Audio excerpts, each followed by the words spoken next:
नमस्कार साथियों, स्वागत है आपका मेरे इस यूट्यूब चैनल द स्मार्ट ज्ञान अड्डा में। जी हाँ साथियों, आज हम लेके आए हैं बीपीएससी प्रधान अध्यापक प्रधान शिक्षक के लिए विज्ञान के महत्वपूर्ण प्रश्नों को। जी हाँ साथियों, इस अंक में ऐसे प्रश्नों को लिया गया है जो बीपीएससी तथा अन्य प्रतियोगी परीक्षाओं में 10 बार से अधिक बार पूछे गए हैं। जी हाँ साथियों, सभी सवालों के जवाब विश्लेषण के साथ दिए जाएंगे ताकि आपको एग्जाम में किसी भी रूप में ट्विस्ट किया हुआ, डेरिवाइड किया हुआ या रू अंग उसका परिवर्तन करके भी सवाल पूछा जाएगा तो कॉन्सेप्ट आपका क्लियर रहने के कारण आप निश्चित रूप से उस सवाल का जवाब दे पाएंगे। जी हाँ साथियों, बस 2 मिनट देखिए, आपको समझ में आ जाएगा। यदि वीडियो पसंद नहीं आएगा तो स्किप कर दीजिएगा, नहीं तो आप पूरा वीडियो देखिएगा, लाइक कीजिएगा और चैनल को सब्सक्राइब भी कर लीजिएगा साथियों। तो फिर देर नहीं करते हैं और स्टार्ट करते हैं। जी हाँ साथियों, विज्ञान के ऐसे प्रश्नों को जो 10 बार से अधिक बार बीपीएससी एवं अन्य प्रतियोगी परीक्षाओं में पूछे गए हैं, उसका प्रथम प्रश्न लेते हैं। जी हाँ साथियों, अगर हम एक कमरे में चालू फ्रिज रख दें तो कमरे का तापमान क्या होगा? जी हाँ साथियों, मैं समय को बचाने के लिए ऑप्शन नहीं पढ़ूंगा, सिर्फ उसका विश्लेषण करो, जहां जरूरत होगी वहां पर पढ़ूंगा साथियों। तो कमरे में हम फ्रिज चालू कर देंगे तो क्या करेंगे साथियों कि फ्रिज में क्लोरोफ्लोरोकार्बन होता है, कुछ प्रश्यवेदी यानी कि नमी को सोखने वाले पदार्थ होते हैं, तो वो कमरे के नमी को सोख लेंगे तो कमरा का तापमान क्या हो जाएगा साथियों? कमरे का तापमान, जब कमरे के नमी को सोख लेंगे तो कमरा का तापमान बढ़ जाएगा। तो कमरा का तापमान क्या हो जाएगा साथियों? बढ़ जाएगा। लेते हैं दूसरा प्रश्न। जी हाँ साथियों, चंद्रमा पर गुरुत्वीय त्वरण का कितना गुना होता है? पृथ्वी के तुलना में कितना गुना होता है? जी हाँ साथियों, तो चंद्रमा जो होता है, चंद्रमा आप जानते हैं साथी, कॉमन सेंस लगा सकते हैं कि चंद्रमा का जो है द्रव्यमान या उसका जो त्रिज्या होता है पृथ्वी से काफी कम होता है साथियों। तो उसका चंद्रमा पर जो गुरुत्वीय त्वरण का मान होता है वो पृथ्वी से कम होता है। कितना कम होता है? 1/6 गुना। कितना होता है? 1/6 गुना। हम लोग बोलते हैं WE बराबर 6 × WM, यानी कि 6 पृथ्वी पर भी किसी चीज का जितना भार होता है उसको चंद्रमा के भार से 6 से गुना करेंगे तो वो हो जाएगा साथियों। तो 6 गुना वो क्या होता है? कम होता है। तो बी नंबर का ऑप्शन इसका क्या हो जाएगा साथियों? सही हो जाएगा साथियों। तो लेते हैं अगला प्रश्न, चलते हैं अगले स्लाइड पर। जी हाँ साथियों, ये रहा आपके बीच। इंद्रधनुष के बारे में कौन सा कथन गलत है? जी हाँ साथियों, कौन सा कथन गलत है? इंद्रधनुष वर्षा में दिखाई देता है, कभी कभी 2 इंद्रधनुष एक साथ दिखाई देते हैं, यह सदैव सूर्य के विपरीत दिशा में दिखाया जाता है, उपर्युक्त में से कोई नहीं। यहाँ दिए गए सारे प्रश्न का जो ऑप्शन है सारे सही है, इसलिए डी नंबर इसका सही उत्तर हो जाएगा साथियों। जी हाँ साथियों, चलते हैं अगले प्रश्न में। यदि कोई व्यक्ति दूर की वस्तुओं को स्पष्ट नहीं देख पाता है तो उसके दृष्टि में कौन सा दोष होगा? जी हाँ साथियों, इसकी परिभाषा की बात करेंगे तो दूर की वस्तु को स्पष्ट नहीं देखने वाला व्यक्ति दूर दृष्टि दोष से पीड़ित होता है। तो परिभाषा उल्टा होता है साथियों, इसलिए इसका आंसर दूर दृष्टि दोष होगा साथियों। लेकिन यदि कारण की बात करेंगे तो कारण क्या होता है कि जो ये नेत्र गोलक होता है, ये नेत्र गोलक से जो है ये छोटा हो जाता है, जिसके कारण जो ये किरण पहले यहां टकरा रही थी अब ये बाहर निकल जाती है जैसे ही नेत्र गोलक छोटा बनता था। तो ये जो किरण दूर चली जाती है रेटिना से, इस कारण इसका नाम दूर दृष्टि दोष होता है साथियों। और परिभाषा इसका उल्टा होता है, दूर दृष्टि में दूर की का साफ देखते हैं और निकट दृष्टि दोष में निकट का साफ देखते हैं। जी हाँ साथियों, तो चलते हैं अगले प्रश्न। कैमरा का कौन सा भाग रेटिना की तरह कार्य करता है? यानी कि रेटिना पर हम लोग का प्रतिबिंब बनता है साथियों। तो यहाँ पर 4 ऑप्शन दे रहे हैं। तो कैमरा के किस भाग पर हमारा प्रतिबिंब बनता है साथियों? तो कैमरे के फिल्म पर हमारा प्रतिबिंब बनता है। जी हाँ साथियों, समय बताने के लिए ऑप्शन मैं नहीं पढ़ रहा हूँ साथियों। जी हाँ साथियों, कंप्यूटर में आईसी चिप सामान्यतः किसकी बनी होती है? आईसी चिप जो होता है साथियों वो कभी प्रतिरोध को बढ़ाता है, कभी प्रतिरोध को घटाता है, और वो उप धातु की बनी होती है। 8 उपधातु हैं जिसमें से सिलिकन, जर्मेनियम, आर्सेनिक। तो इसका आंसर क्या होगा साथियों? सिलिकन होगा। सबसे ज्यादा इसी का यूज किया जाता है आईसी चिप्स के रूप में। जी हाँ साथियों, डेसिबल का मात्रक है। डेसिबल किसका मात्रक है? ध्वनि की तीव्रता का, प्रकाश की तीव्रता का, ध्वनि की आकृति का, ध्वनि की तरंग दैर्घ्य का। तो डेसिबल जो मात्रक है ध्वनि की तीव्रता का मात्रक है। एक और चीज यहाँ पर सीख लीजिए साथियों कि डेसिबल जो लिखते हैं हम लोग डी छोटा और बी बड़ा, हर चीज का संकेत जो है पहला लेटर कैपिटल लेकिन दूसरा स्मॉल होता है, लेकिन डेसिबल में डी छोटा और बी बड़ा होता है। ये उल्टा है साथियों, ये ध्यान देने की बात है। साथ ही साथ 80 डेसिबल से जो अधिक की ध्वनि होती है ये हमारे लिए प्रदूषण उत्पन्न कर देती है साथियों। तो 80 डेसिबल क्या है? लिमिटिंग फैक्टर है जो प्रदूषण। प्रेशर कुकर में खाना जल्दी बन जाता है क्योंकि, जी हाँ साथियों, इसमें पानी का क्वथनांक बढ़ जाता है। पानी जितना पर उबलना चाहिए उससे ज्यादा पर उबलने लगता है, जिसके कारण से खाना जल्दी पच जाता है, उसको ज्यादा ऊष्मा मिलती है। जी हाँ साथियों, अगला प्रश्न लेते हैं। तड़ित चालक बनाए जाते हैं। तड़ित चालक घर की सुरक्षा के लिए बनाए जाते हैं, जो जमीन से जिसका संपर्क रहता है और ऊपर छत के बाहर निकाला जाता है। ये क्या करती है? जो आसमानी बिजली कड़कती है उसको अवशोषित कर लेती है। तो इसमें सुचालक पदार्थ का उपयोग किया जाता है। इन चारों पदार्थ में सबसे ज्यादा सुचालक तांबा है साथियों, इसलिए तांबा उत्तर होगा। ये चांदी ऑप्शन में रहेगा तो चांदी होगा, क्योंकि चांदी सबसे बेस्ट सुचालक होता है साथियों। तो चांदी महंगा होने के कारण उसका उपयोग नहीं किया जाता है, तड़ित चालक में तांबे का ही उपयोग किया जाता है। जी हाँ साथियों, लेते हैं अगला प्रश्न। ये रहा आपके बीच, सूर्य की ऊष्मा पृथ्वी पर निम्नलिखित में से किस प्रकार पहुंचती है? जी हाँ साथियों, सूर्य की ऊष्मा पृथ्वी तक विकिरण के द्वारा पड़ती है, हवा में विकिरण की क्रिया होती है। ये तो सौर ऊर्जा का स्रोत है साथियों, और ये तो जल में होता है, तो ये विकिरण इसका सही जवाब है। जी हाँ साथियों, एनीमोमीटर से मापा जाता है। जी हाँ साथियों, वायु की आर्द्रता यानी वायु में जो नमी है उसको नापा जाता है एनीमोमीटर से। जी हाँ साथियों, बल्ब का फिलामेंट किस धातु का बना होता है? बल्ब का फिलामेंट टंगस्टन का बना होता है, जिसका संकेत W होता है साथियों। वुल्फ्राम बोलते हैं इसको, और इसका अंग्रेजी नाम जो है टंगस्टन होता है, ये लैटिन नाम है वुल्फ्राम। जी हाँ साथियों, तो इसका बना होता है। ये इसकी बहुत प्रतिरोधकता ज़्यादा होती है, जिस कारण ये गलता नहीं है। जी हाँ साथियों, हीरे में चमक के लिए जिम्मेदार है। हीरे में चमक के लिए क्या जिम्मेदार है? उसका उच्च अपवर्तनांक, साथ ही साथ उसका उच्च घनत्व। जी हाँ साथियों, उच्च अपवर्तनांक के कारण जो हीरा में प्रकाश घुसती है वो फंस जाती है और मुड़ते चली जाती है, और इसी में फंस करके रह जाती है, और साथ ही साथ घनत्व के कारण भी ज़्यादा से ज़्यादा प्रकाश मुड़ जाती है। इसलिए हीरे में चमक का कारण 1 और 2, यानी कि इसका ए नंबर आंसर सही हो जाएगा। उच्च अपवर्तनांक और घनत्व दोनों ही इसका सही जवाब है साथियों। चलते हैं अगले प्रश्न पर। बैरोमीटर का पठ्यांक अचानक गिर जाना किस चीज को प्रदर्शित करता है? जी हाँ साथियों, बैरोमीटर जहां लगा हो रहता है, जैसे 30-40 का वो पठ्यांक दे रहा है, अचानक 0 के आसपास पठ्यांक यदि आ जाता है आपको, तो आप समझ लीजिए कि 5 मिनट के अंदर आंधी आने वाला है, तूफान आने वाला है। क्योंकि जैसे ही वायुदाब घटता है तो चारों ओर की हवा दौड़ती है और उसमें चक्रवात, आंधी या तूफान आती है। तो ये बैरोमीटर के पठ्यांक का गिरना आंधी तूफान आने की सूचना देता है। जी हाँ साथियों, वर्षा की बूंदे गोल होती है। जी हाँ साथियों, क्यों गोल होती है? गोल ही चीज में सबसे ज्यादा आयतन को हम समेट सकते हैं, और ये पृष्ठ तनाव के कारण गोल होती है। किस चीज के कारण गोल होती है साथियों? पृष्ठ तनाव के कारण गोल होती है। ध्वनि की चाल सबसे अधिक होती है। जी हाँ साथियों, ध्वनि की चाल सबसे अधिक ठोस में होती है। स्टील यहां पर आंसर होगा, लेकिन प्रकाश की बात करेंगे तो सबसे ज्यादा हवा में होती है और ठोस में सबसे कम होती है। ध्यान रखेंगे साथियों, प्रकाश उल्टा चलता है, गैस में ज्यादा और ठोस में कम, और ध्वनि होती है ठोस में ज्यादा और गैस में कम। तो इसका आंसर स्टील होगा साथियों। हेनरी किसका मात्रक है? जी हाँ साथियों, हेनरी जो है प्रेरकत्व का मात्रक, जो विद्युत चुंबकीय प्रेरण दिया जाता है, यानी कि विद्युत के द्वारा चुंबक की जो प्रेरणा दिया जाता है, तो उसमें प्रेरकत्व का मात्रक हेनरी होता है। जी हाँ साथियों, ध्वनि के पिच सर्वाधिक होता है। पिच आवृत्ति से निकलता है, यानी कि इकाई समय में जितना बार ध्वनि कंपन करता है उसको आवृत्ति कहते हैं, और ये आवृत्ति सबसे ज्यादा मच्छर में होती है इन चारों ऑप्शन में से साथियों, मनुष्य, हाथी, शेर में से।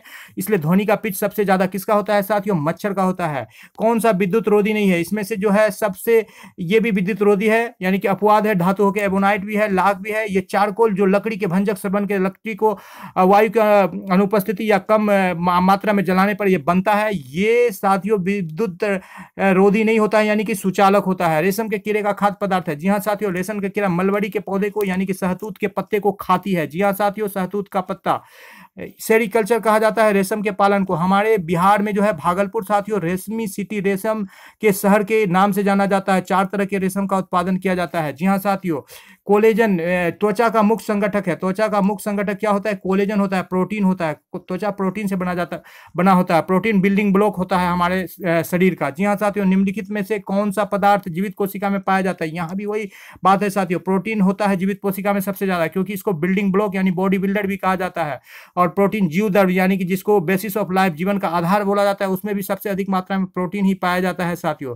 तो प्रोटीन इसका आंसर हो जाएगा, यही कोशिका का जीवित पदार्थ होता है। जी हाँ साथियों, परेग्रा रोग किस पदार्थ की लगातार कमी से होता है? जी हाँ साथियों, ये चारों ये विटामिन सी है, स्कॉर्बिकम, नियासिन, थायमिन और साइनोकोबालामिन। ये विटामिन B3, B6 और B12 के नाम है। तो विटामिन B3 की कमी से जो है, नियासिन की कमी से पेरेग्रा रोग हो जाता है, जिसमें हाथ पैर लकवाग्रस्त टाइप से हो जाता है। जी हाँ साथियों, सजीवों में ग्लूकोज के एक अणु के पूर्ण ऑक्सीकरण से कितने अणुओं का निर्माण होता है? जी हाँ साथियों, सजीवों में एक अणु का ग्लूकोज का पूर्ण ऑक्सीकरण से 38 एटीपी निकलती है। एटीपी को हम लोग एडिनोसिन ट्राइफॉस्फेट बोलते हैं। जिस प्रकार रुपया या पैसा से हम लोग अपने सभी कामों को कर सकते हैं, उसी तरह से शरीर की सभी उपापचयी या जैविक क्रियाएं एटीपी, एडिनोसिन ट्राइफॉस्फेट के द्वारा होती है। जैसे हंसना, खेलना, गाना, पीना, कोई भी काम आप शरीर के अंदर में, पाचन और शोषण, कुछ भी काम जो होता है वो एटीपी के द्वारा होता है। तो एक अणु ग्लूकोज के पूर्ण ऑक्सीकरण से 38 एटीपी मिलता है। जी हाँ साथियों, मनुष्य शशक यानी कि बच्चे में आउलीय श्रेणी में संसेचन कहाँ, फर्टिलाइजेशन, निषेचन कहाँ होता है? जी हाँ साथियों, तो मनुष्य में जो निषेचन की क्रिया होती है मादा प्रजनन तंत्र के जो है फैलोपियन नलिका में होती है। कहाँ होती है साथियों? फैलोपियन नलिका में। यहीं पर जो है अंडाणु आकर के शुक्राणु का इंतजार करता है 48 से 72 घंटे तक, और यहीं पर निषेचन हो जाता है। निषेचन नहीं होने की स्थिति में अंडाणु टूटकर बाहर निकल जाता है, जिसे हम लोग ऋतुस्राव, मासिक धर्म या रजोधर्म या मेंस्ट्रुएशन साइकिल या एमसी कहते हैं। आंखों में पुतली के व्यास को बदलने की क्षमता होती है। जी हाँ साथियों, इस तरह से हमारा आंख होता है और यहाँ पर जो है इस तरह से यहाँ पर ऐसे रचना होती है। यहाँ पर जो है हमारा पुतली या परितारिका होता है, जिसको नेत्र द्वार भी कहते हैं। पुपिल, परितारिका या पुतली या आइरिस उसी का नाम है साथियों।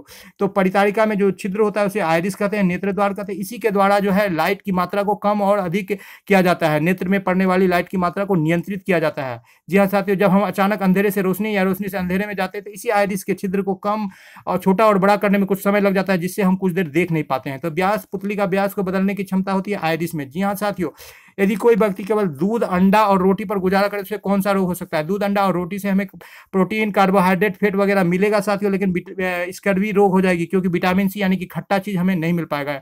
और विटामिन सी यानी कि खट्टा चीज में पाया जाता है, यहाँ पर कोई भी खट्टा प्रोडक्ट नहीं है। जी हाँ साथियों, ऊंट अपने कुबर का उपयोग किसके लिए करता है? जी हाँ साथियों, अपने कुबर का उपयोग वसा संग्रह के लिए करता है। ये उसका रिजर्व फूड होता है। जिस ऊंट का जितना बड़ा कुबर आप देख रहे हैं साथियों, समझ लीजिए कि उसमें के पास उतना ही अधिक रिजर्व फूड है। जी हाँ साथियों, वो उतना ही ज्यादा दिन तक अपना बिना खाए पिए रह सकता है। एम्फीबिया क्या है? जी हाँ साथियों, एम्फीबिया एक ऐसा जीव है जो जल और स्थल दोनों ही स्थानों पर रहता है। जल और स्थल, एम्फी मतलब बोथ होता है साथियों, और दोनों ही स्थानों पर ये रहता है। जल और स्थल दोनों ही स्थानों पर ये जीव रहता है। जी हाँ साथियों, लेते हैं अगला प्रश्न, और ये प्रश्न रहा आपके बीच। जी हाँ साथियों, दूध में सबसे अधिक दूध में वसा किसके दूध में पाया जाता है? जी हाँ साथियों, तो जो भी जीव जितनी पहाड़ी होते हैं उसमें ज़्यादा उतना वसा पाया जाता है। तो रेंडियर एक पहाड़ी होता है, क्योंकि उसमें वहाँ पर ज़्यादा वसा की जरूरत होती है, उसके दूध में ज़्यादा वसा की जरूरत पाया जाता है। जी हाँ साथियों, चेचक का टीका को किसने खोजा है साथियों? तो एडवर्ड जेनर ने चेचक के टीके की खोज की है साथियों। एडवर्ड जेनर ने चेचक की टीके के निम्नलिखित में कौन सा विटामिन मनुष्य के रक्त के थक्के को जमने में मदद करता है? जी हाँ साथियों, विटामिन के का यूज जो होता है रक्त के थक्के को जमने में किया जाता है। मानव शरीर में कितनी हड्डियां पाई जाती है? तो मानव शरीर में स्त्रियों में 208 और पुरुषों में 206 हड्डियां पाई जाती है। जी हाँ साथियों, तो इसके बाद अगला प्रश्न लेते हैं। मनुष्य के शरीर में रक्त पाया जाता है 5.6 लीटर पाया जाता है। यहाँ पर 5 से 6 लीटर दिया गया है, तो ये ऑप्शन इसका सही हो जाएगा। जी हाँ साथियों, घोंघा रोग किसकी कमी से होती है? तो घोंघा रोग जो है थायरॉक्सिन कमी से होती है, जिससे के कारण हमारा गला या थायराइड बढ़ जाता है, जिससे कि फूल जाता है गला। तो इसको थायरॉक्सिन एक हार्मोन है जिसके कमी से हमको घेंगा रोग होती है। जी हाँ साथियों, अगला ऑप्शन लेते हैं। निम्नलिखित में से कौन सा रंग क्लोरोफिल द्वारा अवशोषित नहीं होता था? क्लोरोफिल हरे कलर का होता है साथियों, तो हरे रंग को वो अवशोषित नहीं कर पाएगी, उसको छिटका देगी, परावर्तित कर देगी। तो हरा इसका ऑप्शन हो जाएगा साथियों।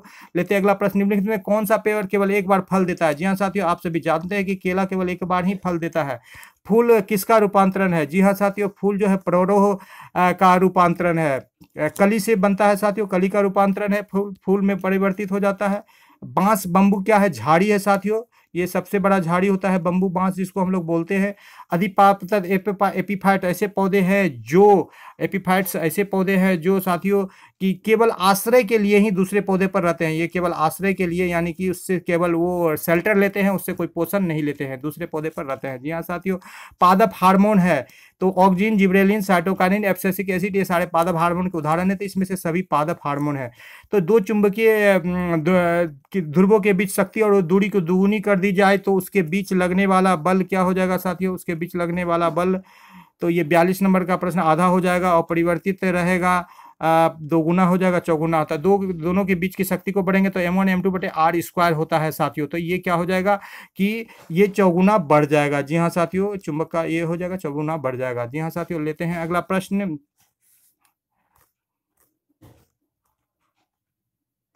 सोने का सांकेतिक नाम है ऑरम बोला जाता है, यही उसका संकेत होता है साथियों। निम्नलिखित में कौन सा तत्व है? हीरा एक तत्व है, बाद बाकी सभी यौगिक है साथियों। मिश्रण को सरल यांत्रिक विधि यानी कि भौतिक विधियों के द्वारा अलग किया जाता है साथियों।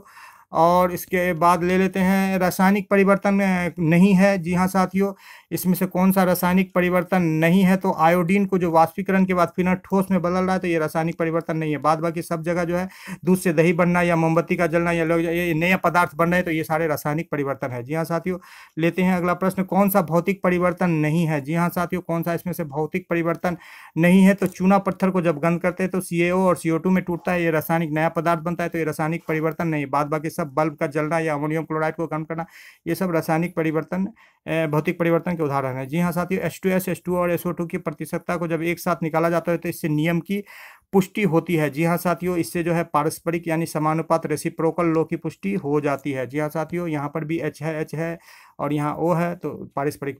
परमाणु मुख्य रूप से किसका बना होता है? जी हाँ साथियों, इलेक्ट्रॉन, प्रोटॉन और न्यूट्रॉन का बना होता है। तीनों उसके मौलिक कण है। अभी तक तो 20 कण खोजे जा चुके हैं। परमाणु में सबसे हल्का कौन सा पदार्थ है? जी हाँ साथियों, तो निम्नलिखित में से सबसे हल्का कौन सा पदार्थ है? तो इसमें से नाइट्रोजन, हाइड्रोजन, प्रोटॉन और इलेक्ट्रॉन में सबसे हल्का साथियों इलेक्ट्रॉन है। तो इसी के साथ यहीं पर वीडियो को समाप्त करेंगे साथियों। वीडियो पसंद आ रहा है तो वीडियो को लाइक कर दे, चैनल को अब तक सब्सक्राइब नहीं किया तो सब्सक्राइब करेंगे। फिर अगले अंक में मिलेंगे एक अच्छे संकलन के साथ। जी हाँ साथियों, आपसे विदा लेंगे साथियों। जय हिंद, जय भारत, आपका दिन शुभ हो। और वीडियो को शुरू से लेकर अंत तक देखने के लिए आपका बहुत बहुत धन्यवाद।